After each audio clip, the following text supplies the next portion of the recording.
Hello, this is Itsu. Okay, this is then the kind of working setup, I think. We have the coil and we have a Hall sensor which picks up the feedback for the Q3 to discharge before the new pulse to be captured. And although it runs stable and everything is fixed, we can still see some slow rocking forward and backward from the green and the yellow trace. I'm not sure where that comes from, because and this rocking is a kind of slow oscillation, I think, which can be much bigger. I mean, I can of course move the Hall sensor,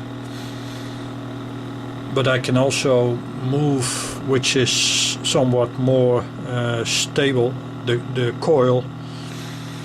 But when I do that, I can move the signal, but you can see it starts rocking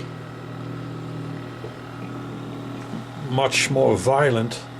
Well, nothing is there which can move, but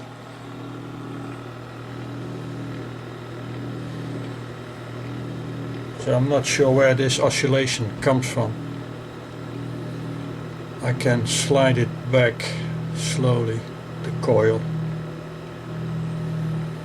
but it's no guarantee it will stabilize now.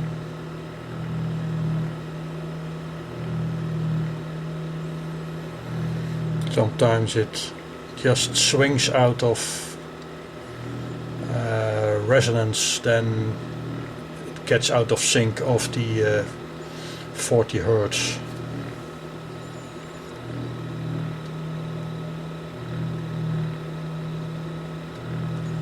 I have to wait till it stabilizes, or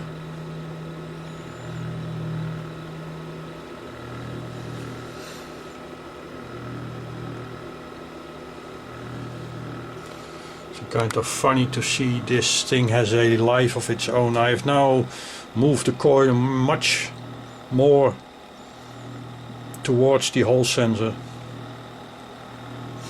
than it was, but it's still not stabilized. You can see that the overall green pulse is now more to the left. Now it kind of stabilizes again. And I can move it back again, the coil, because it's now outside the purple window. So I slowly move it, the coil now back.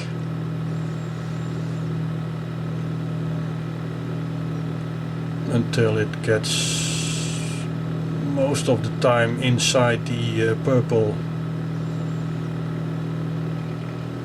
Not going too far, going back again a little bit. So it's a kind of unstable situation. It's like a swing.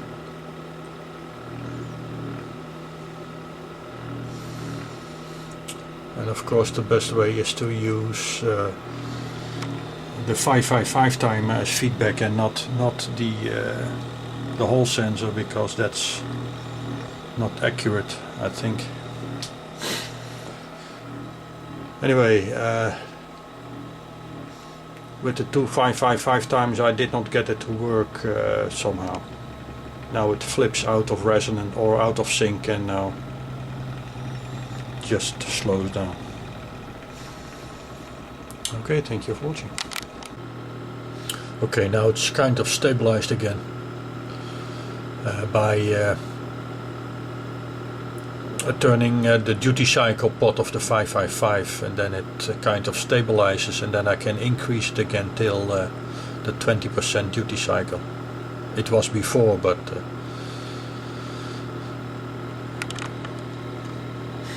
okay, this is again the stable situation.